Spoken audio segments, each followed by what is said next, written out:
para la casa mamita, las bolsas, el osito.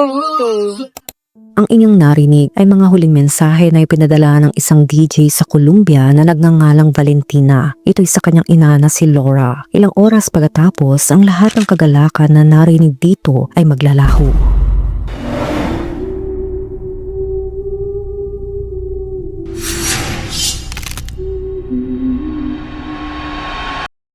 Si Valentina Tres Palacios ay pinanganak at lumaki sa Colombia.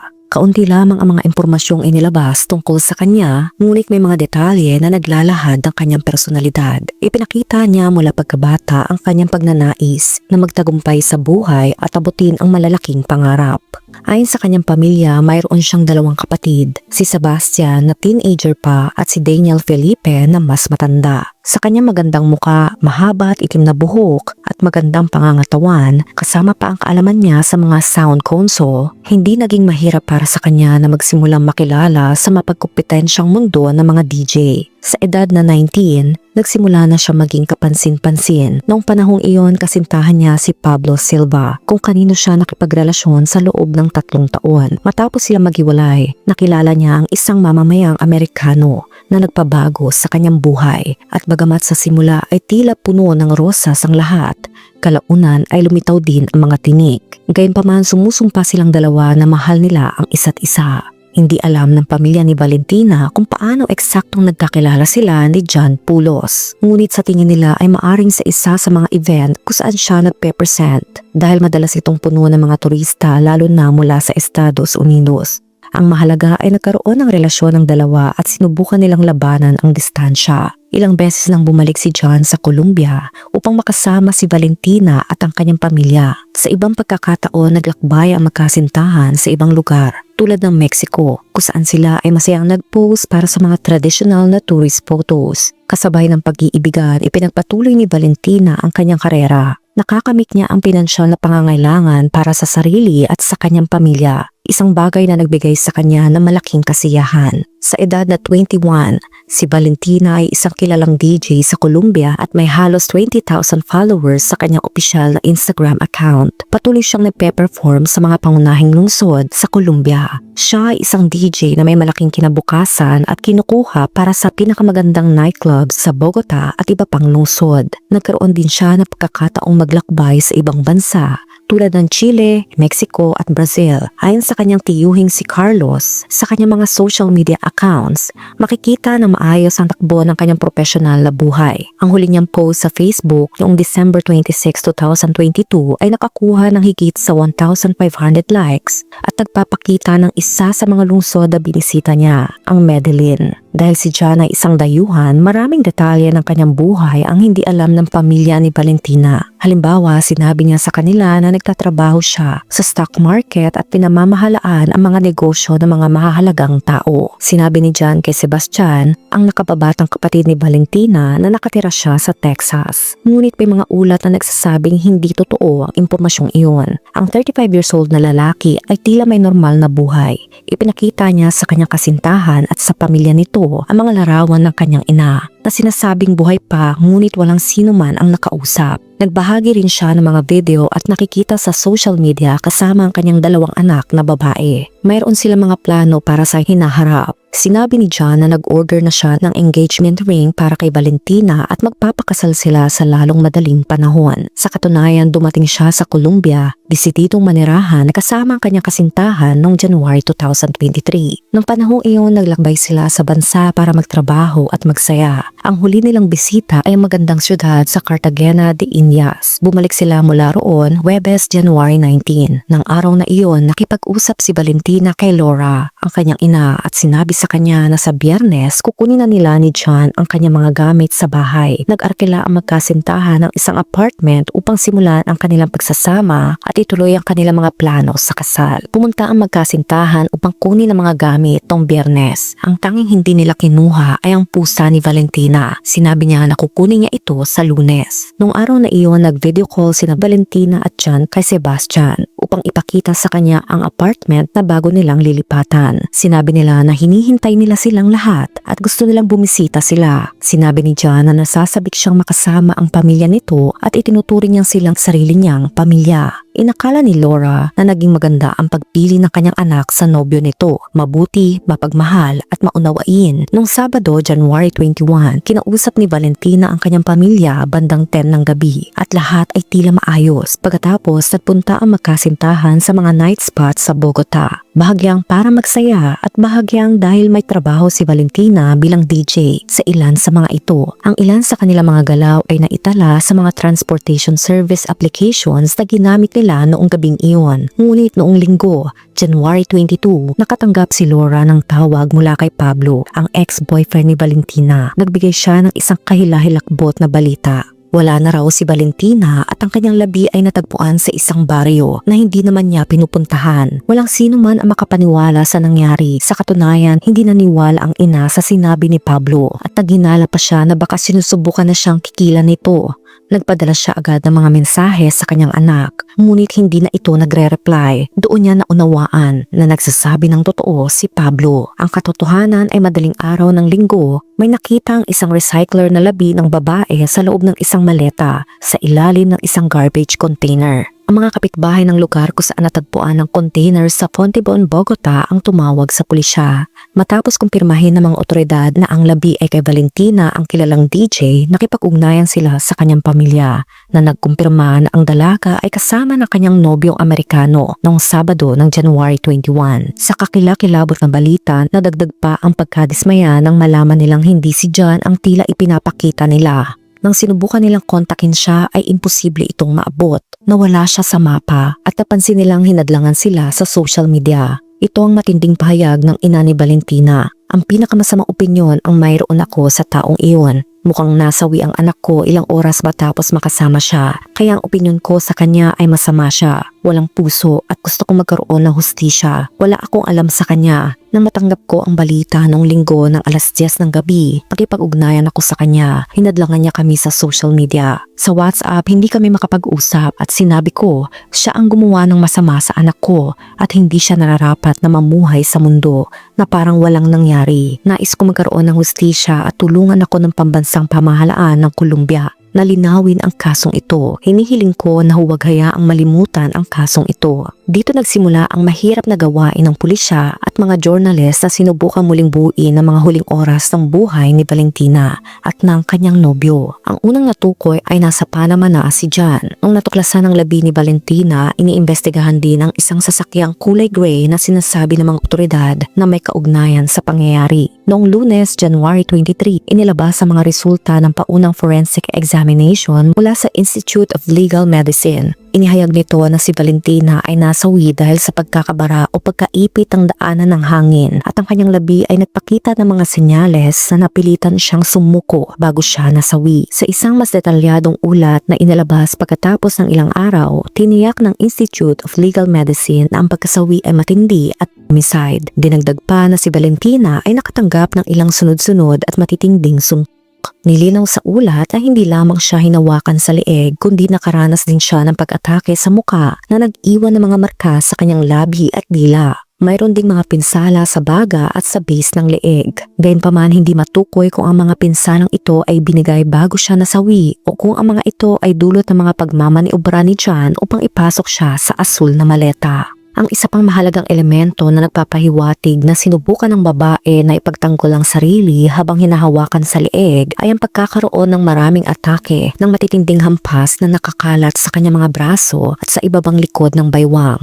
Nangangahulugang ito na ang babae ay sinaktan at pilit na pinigilan. Mula sa pagsusuri ng labi ng biktima, ipinapalagay din na maaring nakatanggap siya ng malalakas na atake sa thorax. Dahil ang isa sa kanyang implant sa dibdib, ang kaliwa ay nasira. Ipinahayag ni Brigadier General Carlos Fernando Triana, Commander ng Pulisya ng Bogota, na isang espesyal na grupo sa koordinasyon ng Prosecutor's Office ang inatasan upang maghanap ng material evidence at impormasyon upang matukoy ang responsable o mga responsable sa pagkasawi ng dalaga. Nag-alok din ng gandipala para sa impormasyon na makakatulong sa paglilinaw ng krimen. Habang nakikipag-ugnayan ng mga investigador sa mga taong nakapaligid kay Valentina, natuklasan nila na ang tila mala fairy tale na relasyon ay hindi ganoon kaganda. Si John ay sobrang nagsiselo sa lahat ng bagay.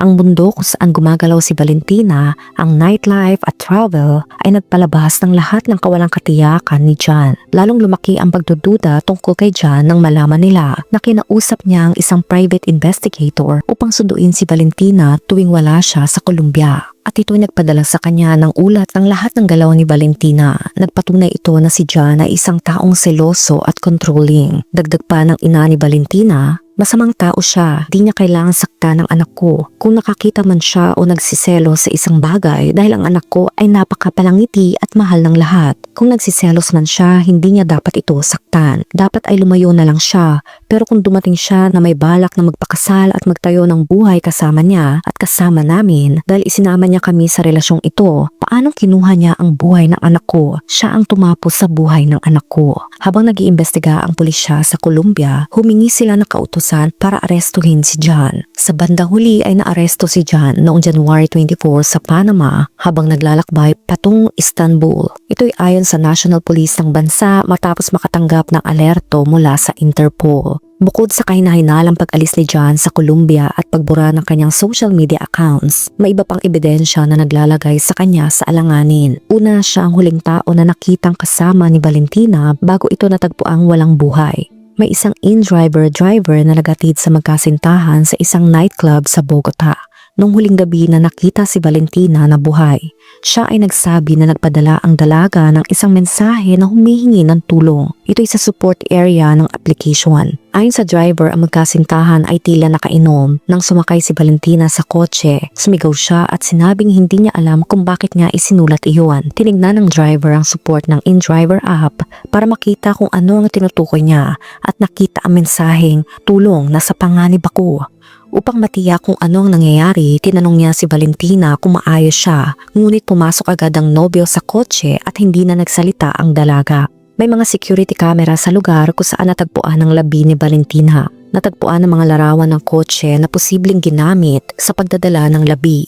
Ang tao na nag-iwan ng maleta ay may body build na kahawig ni John. Itinuro ng mga taong malapit kay Valentina na si John ay nagpakita ng mga ugali na mapagkontrol sa mga huling buwan. Noong Martes, January 25, nagkaroon ng mahalagang pag-usad sa investigasyon. Natagpuan ang cellphone ni Valentina sa loob ng isang basurahan sa El Dorado International Airport sa Bogota. Ang paghahanap ay ginawa ng isang cleaner na agad nagulat ito. Ang prosecutor's office at ang kanilang mga expert ay nagsimula sa pagtatangkang i-access ang impormasyon sa telepono. Kasabay nito ang pulisya ay nagsasagawa ng masusing pagsusuri sa mga security video ng paliparan upang matukoy ang mga galaw ni John at malaman kung saan siya nagtapon ng device na iyon. Mahalagang banggitin na na-access na ng mga investigador ang ilang mensahe ng dalaga dahil naiwan niyang open ang kanyang WhatsApp sa isang computer na ibinigay sa mga otoridad ni Silvana, ang best friend ni Valentina. Ayon sa isiniwalat ng kaibigan, sa isa sa mga larawan na ipinadala ni John kay Valentina, malinaw na makikita ang isang maleta na tumutugma sa paglalarawan ng maleta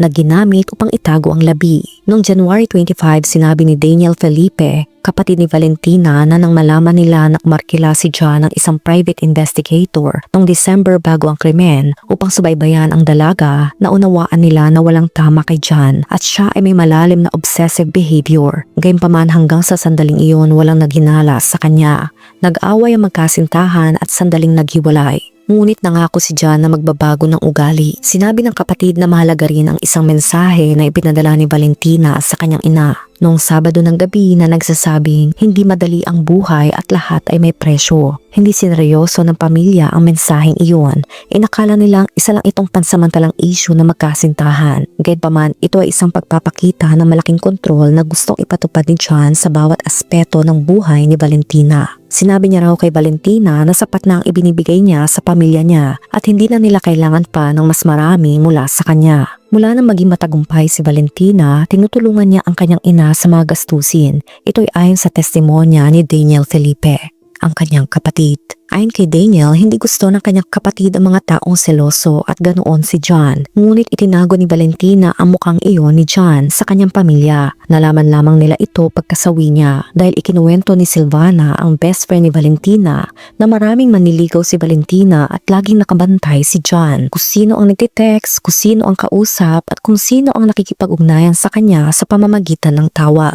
Pinayuhan ni Silvana si Valentina na mag-ingat at huwag burahin ang mga conversation kung sakaling kailangan niya itong gamitin bilang ebidensya. Samantala, sa Panama, isinagawa ng mga otoridad ang mga interogasyon kay John. Ang una nilang nilinaw sa kanya ay ang pagkabigo ng kanyang intensyon na magtago sa pamamagitan ng pagbili ng 2 tiket ng eroplano ng sabay-sabay gamit ang cash. Isa patungong Istanbul sa Turkey at isa pa patungong Brazil.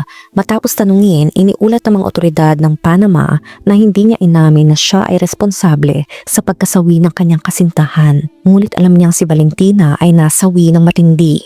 Alam niya na hinahanap siya ng Mexican Mafia at ang criminal organization na iyon ang responsable sa pagkasawi ni Valentina. Upang hindi mag-iwan ng anumang posibilidad, sinabi ng mga otoridad na iimbestigahan nila ang biyahe na magkasintahan sa Mexico. Isang biyahe na binayaran din ng buo sa cash. Isang paraan ng pagbabayad na madalas gamitin ng mga taong ayaw mag-iwan ng electronic traces ng kanilang mga operasyon. Kahit na nakahanap ang mga investigador ng mga larawan ni Valentina sa mga tourist spots sa Mexico, iimbestigahan nila kung may iba pang motibo bukod sa bakasyon ang biyaheng iyon at kung sino ang kinontak nila doon. Sa anumang kaso, bukod sa sinasabi ni John, may iba pang mga salik na nagpapatunay laban sa kanya. Ang isang mahaba at manipis na sugat ay nakita sa kanyang mukha sa mga larawan ng kanyang pagkakadakip.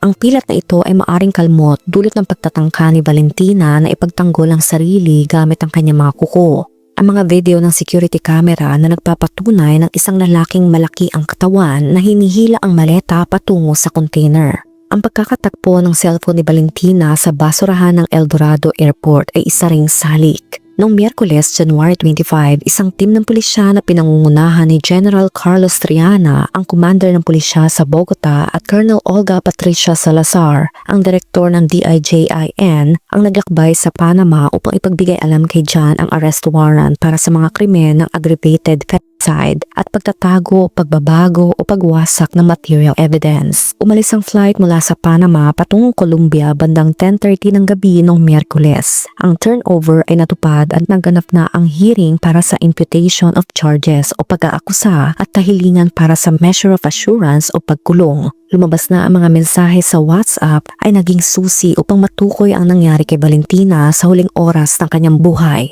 Ayon sa mga investigador, ipinakita rin sa mga communication na ang Amerikano ay sobrang seloso at gustong malaman kung nasaan at sino ang kasama ni Valentina sa lahat ng oras. Ang mga conversation na ito ay nilipat sa chain of custody at ang lahat ng nakuhang datos ay piniresinta sa hearing ng imputation of charges na ginanap sa Bogota.